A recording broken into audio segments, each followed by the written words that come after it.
Halo,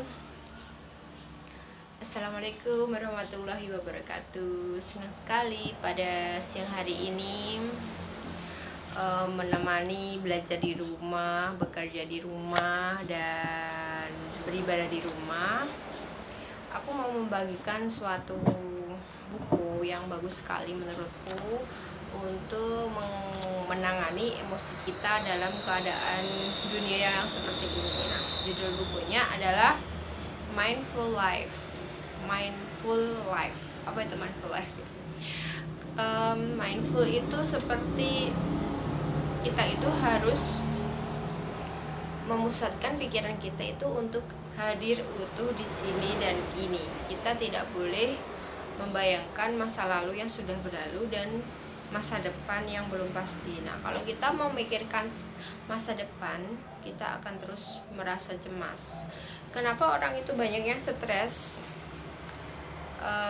dan terjangkit beberapa penyakit itu karena mereka terlalu memikirkan apa yang sebenarnya bukan waktunya mereka pikirkan gitu ya. Jadi pikiran mereka itu seperti berlari-lari ke sana kemari dan memikirkan hal-hal yang belum pasti.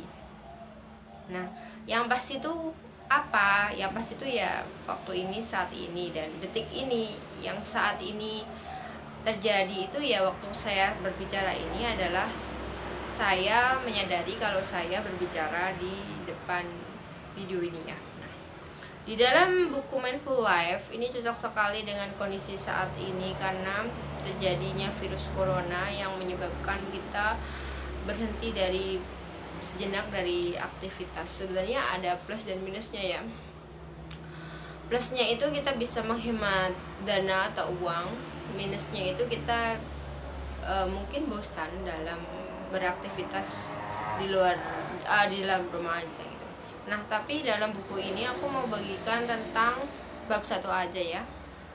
Bab 1 dalam bukunya Mindful Life, Seni Menjalani Hidup Bahagia dan Bermakna. Itu bab 1-nya itu judulnya Berhentilah mengendalikan apa yang tidak dapat Anda kendalikan. Jadi bila kita fokus pada hal-hal yang tidak dapat kita kendalikan, itu akan memicu stres. Ada 7 hal di dalam buku ini, dalam bab 1 ini yang tidak dapat dikendalikan. Yang pertama adalah kejadian alam sekitar seperti wabah corona ini.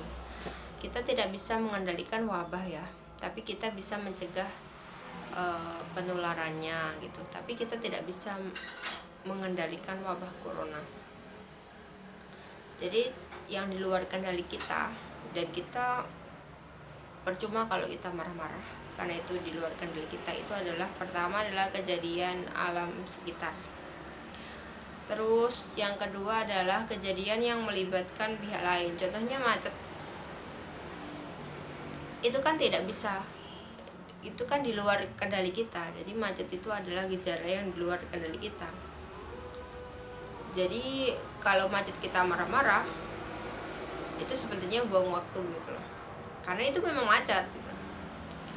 Kejadian yang melibatkan pihak lain, orang marah-marah sama kita, terserah itu orang-orang itu mau marah, yang penting kita merasa nggak kita dimarahin. Kalau nggak merasa ya nggak apa-apa. Oke, yang ketiga itu adalah sikap orang lain tadi yang marah-marahnya.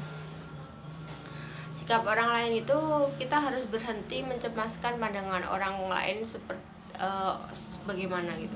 Kita berhenti mencemaskan pandangan orang lain. Seperti bukunya Berani Tidak Disukai itu ada kalimat yang bagus ya, hidup kita itu tidak untuk memenuhi ekspektasi orang lain.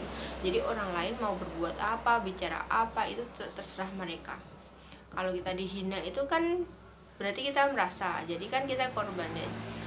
Untuk menangkal itu walaupun tidak mudah itu, jadi kalian jangan merasa dihina gitu. Penghinaan itu kan ada 2 kan, ada yang terhina dan ada yang menghina. Kalau kita merasa dihina berarti kita terhina ya. Pusing ya mendengarkannya, pusing. Oke. Kemudian masa lalu. Yang Di luar kendali kita itu adalah masa lalu. Masa lalu tidak usah dipikirkan, tidak usah disesali, karena itu sudah terjadi di masa lalu. Buat apa dipikirkan lagi, itu toh tidak ada gunanya. Kemudian masa depan. Pernah nggak sih kalian itu merasakan padahal nggak ngapa-ngapain tapi capek? Nah, itu kalian terlalu banyak memikirkan masa depan yang menimbulkan kecemasan atau menimbulkan stres.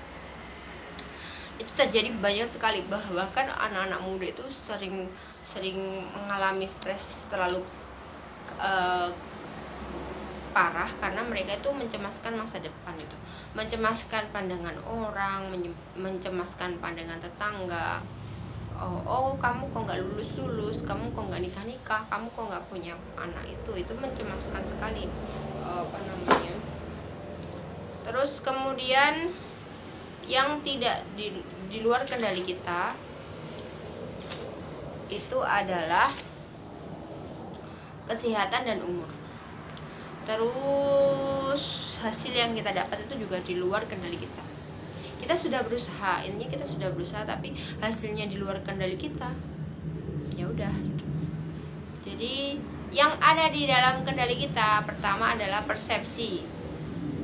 Kita harus berpikir positif gitu. Kemudian emosi, ucapan kita itu adalah ada di dalam kendali kita.